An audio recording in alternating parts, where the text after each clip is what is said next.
जय हिंद, जय भारत। नमस्कार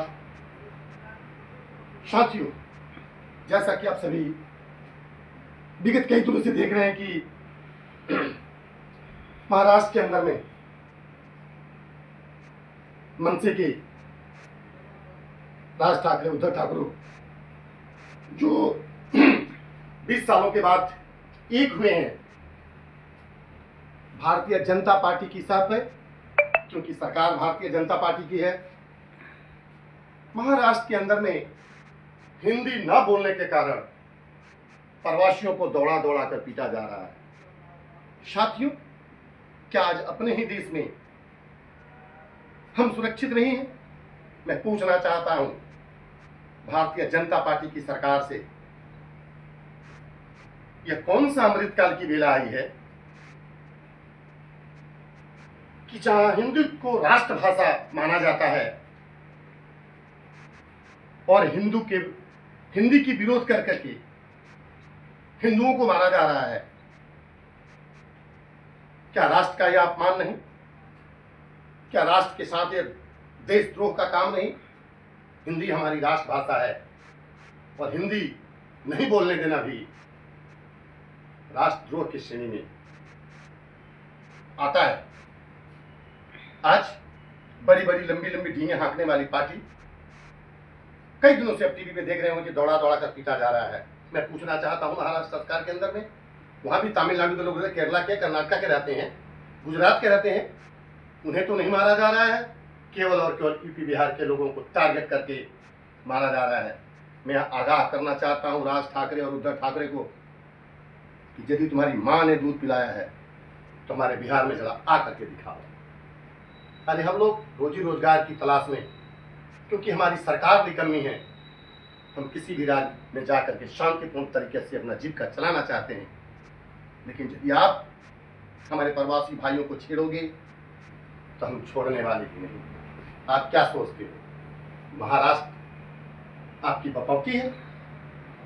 शर्म आनी चाहिए भारतीय जनता पार्टी की वहां सरकार है कि इतनी बड़ी घटना हो रही है, एक भी सांसद कोई निंदा नहीं कर रहा। प्रधानमंत्री जी मौन है, अमित शाह जी मौन है। वाह, गजब का खेल खेला जा रहा है। एक तरफ हिंदुत्व की कहते हैं कि कट्टर बनो, कटोगे तो बटोगे, और खुलेआम यहां पर काटा भी जा रहा है और पीटा भी जा रहा है। अभी बिहार के अंदर में आपने देखा होगा, मुहर्रम थी परसों, गोपालगंज, सहरसा, समस्तीपुर, मोतिहारी, अररिया में भारी उपद्रव हुआ, गोलियां चली, कई लोग की मौत हुई, कई लोग घायल हुए। वाह, क्या सुशासन बाबू की सरकार है, क्या डबल इंजन की सरकार है। धिक्कार है ऐसी सरकार पे जहां डबल इंजन पूर्ण रूप से फेल है। मानो उस इंजन के अंदर में ऊर्जा ही खत्म हो चुकी है। क्या इस प्रकार से हमारे देश की सरकारें चला करेंगी? तभी तो मैं कहता हूं कि आज खुलेआम लोकतंत्र की हत्या हो रही है, खुलेआम संविधान की धज्जियां उड़ाई जा रही है। बस इतना ही कहना चाहूंगा कि जो भी हमारे प्रवासी भाइयों के हाथ उठाएगा, हमारे राष्ट्रीय अध्यक्ष भारतीय प्रवासी परिषद, भारतीय प्रवासी जनता पार्टी के डॉक्टर अजय तिवारी जी और उनकी पूरी टीम परसों दिल्ली के अंदर में राष्ट्रीय अध्यक्ष डॉक्टर अजय तिवारी की अध्यक्षता में इंडिया गेट और महाराष्ट्र भवन को घेराव किया गया, घेरने का काम किया गया।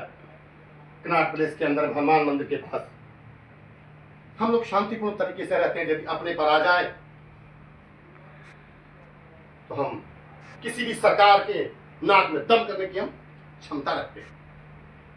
आप जो भी पार्टियां ये सोचती हो कि यूपी बिहार के लोग बेवकूफ होते हैं, मूर्ख होते हैं, शायद वो भूल करते हैं। ये वो बिहार है जिसने देश को पहला संविधान दिया, वह बिहार है जिसने सबसे पहले शांति का पाठ पढ़ाया, यह बिहार है जिसने जीरो का आविष्कार किया, जिसका नाम आर्यभट्टा था। अरे ऐसा कौन भला होगा जो बिहार और बिहारी अस्मिता की पूजा न करता हो? कौन व्यक्ति होगा जिसके जेब में बिहारी न बैठा हो?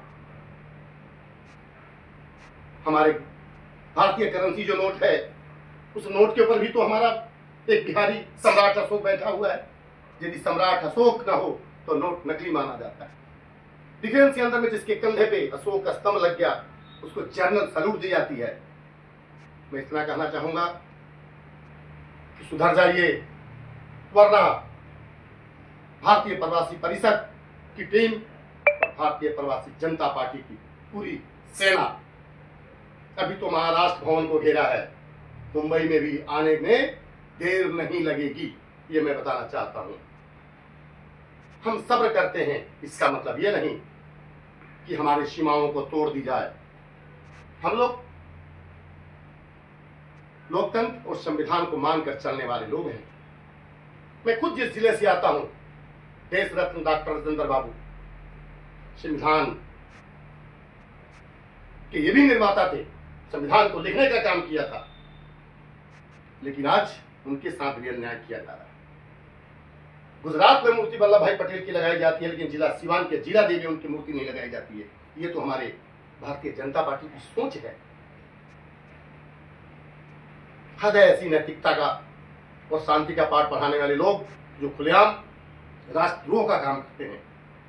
इससे पहले राजनीति पक्ष और विपक्ष की हुआ करती थी, लेकिन आज पक्ष के विरोध बोलने पर उसे देशद्रोही कहा जाता है। वाह, बड़े अच्छे हैं आप लोग, देशभक्त हैं, नारा देते हैं कि आप लोग कटोगे तो बटोगे, और खुद ही बांटने का काम करते हैं। क्या किया आज तक आप लोगों ने? कभी मंदिर मस्जिद के नाम पे, कभी हिंदू मुसलमान के नाम पे बांट करके राजनीति चमकाई है।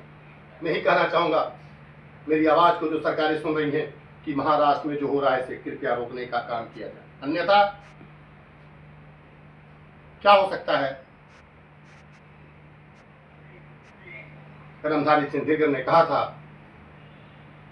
कि सिंहासन खाली करो कि जनता आती है। जब जनता जाग जाएगी, जयप्रकाश नारायण की भूमि के हम लोग हैं, किसी तानाशाह सरकार के इंदिरा गांधी को जेल में ढालने का काम किया।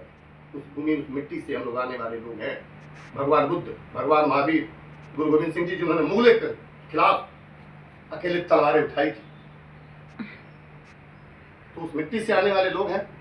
हम सभी इतिहास को पढ़ते हैं, समझते हैं, देखते हैं, लेकिन हमारे शब्द और संयम की परीक्षा न ले जाए, इतना ही कहना चाहूंगा। इसको रोकने का काम करें। जय हिंद, जय भारत, नमस्कार।